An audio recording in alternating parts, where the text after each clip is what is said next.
ایک زمانے کی بات ہے۔ ایک خوبصورت ریاست تھی جس کا نام نوریہ تھا۔ وہاں کے بادشاہ کا نام شاہ نذیر تھا اور ان کی بیٹی نور تھی۔ شہزادی نور نہ صرف خوبصورت تھی بلکہ اس کے دل میں بھی بے پناہ محبت اور رحم دلی تھی، لیکن اس کے باوجود بھی اس کی زندگی میں کچھ کمی تھی۔ وہ ہمیشہ کچھ عجیب سا محسوس کرتی تھی، جیسے اس کی زندگی میں کسی خاص چیز کی کمی ہو۔ شہزادی نور کی ماں ملکہ عائشہ کا انتقال اس وقت ہوا جب نور صرف 5 سال کی تھی۔ ملکہ عائشہ نے مرنے سے پہلے نور کو ایک جادوئی صندوق دیا تھا اور کہا تھا کہ اسے صرف ضرورت کے وقت کھولنا۔ نور نے اپنی ماں کی بات کو دل سے لگا لیا اور اس صندوق کو کبھی نہ کھولا۔ ایک رات جب نور محل کی باغ میں چاندنی رات کا لطف اٹھا رہی تھی، اس نے ایک چمکدار روشنی دیکھی۔ وہ روشنی درختوں کے درمیان سے نکل رہی تھی۔ نور نے اپنے تجسس کی تسکین کے لیے اس روشنی کے پیچھے چلنا شروع کر دیا۔ جب وہ روشنی کے قریب پہنچی تو اس نے دیکھا کہ وہاں ایک خوبصورت پری کھڑی تھی۔ پری نے نور کو دیکھا اور مسکرائی۔ شہزادی نور، میں تمہاری مدد کے لیے آئی ہوں، پری نے کہا۔ میرا نام پری زہرا ہے اور میں تمہاری ماں کی دوست ہوں۔ نور نے حیران ہو کر پوچھا، تم میری ماں کی دوست ہو؟ پری زہرا نے جواب دیا، ہاں، تمہاری ماں نے مجھے تمہاری حفاظت کے لیے بھیجا تھا، لیکن اب وقت آ گیا ہے کہ میں تمہیں کچھ راز بتاؤں۔ نور نے دلچسپی سے پوچھا، کیا راز؟ پری زہرا نے ایک گہری سانس لی اور کہا، تمہاری ماں نے جو صندوق تمہیں دیا تھا وہ جادوئی ہے۔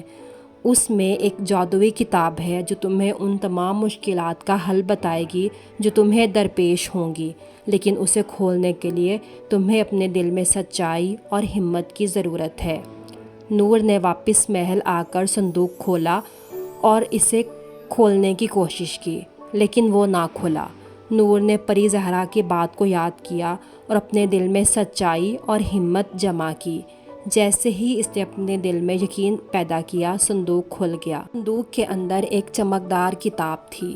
نور نے کتاب کو اٹھایا اور اس کے صفحات کو پلٹا۔ پہلے صفحے پر لکھا تھا، جو شخص اس کتاب کو پڑھے گا اسے اپنے اندر کی طاقت پہچاننے کی ضرورت ہے۔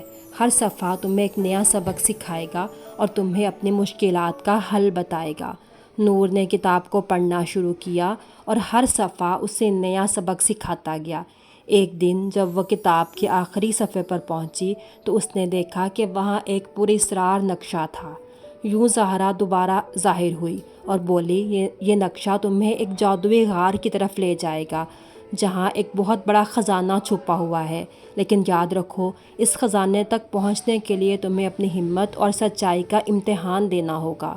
نور نے پری زہرا کا شکریہ ادا کیا اور نقشے کے مطابق سفر شروع کر دیا۔ راستے میں اسے بہت سی مشکلات کا سامنا کرنا پڑا، لیکن اس نے اپنی ہمت اور سچائی کو برقرار رکھا۔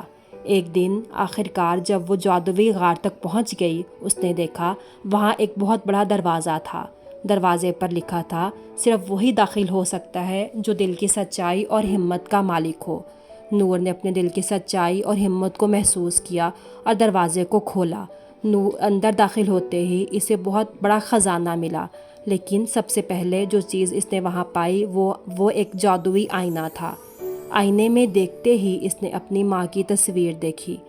ملکہ عائشہ کی روح نے نور سے کہا، میری پیاری بیٹی، تم نے اپنی ہمت اور سچائی سے یہ سفر مکمل کر لیا ہے۔ یہ خزانہ تمہاری زندگی کی مشکلات کا حل ہے۔ ہمیشہ یاد رکھو کہ تمہارے دل کی سچائی اور ہمت ہی تمہاری سب سے بڑی طاقت ہے۔ نور نے اپنی ماں کو محل میں بٹھایا اور جادوئی آئینہ اور خزانہ لے کر محل واپس آئی۔ اس نے اپنی زندگی کو اپنی ماں کے سبق کے مطابق گزارا اور ہمیشہ سچائی اور ہمت کو اپنا ہتھیار بنایا۔ ہاں، شہزادی نور نے نہ صرف اپنی زندگی کو بہتر بنایا بلکہ اپنی ریاست کو بھی امن اور خوشحالی کا گہوارہ بنا دیا۔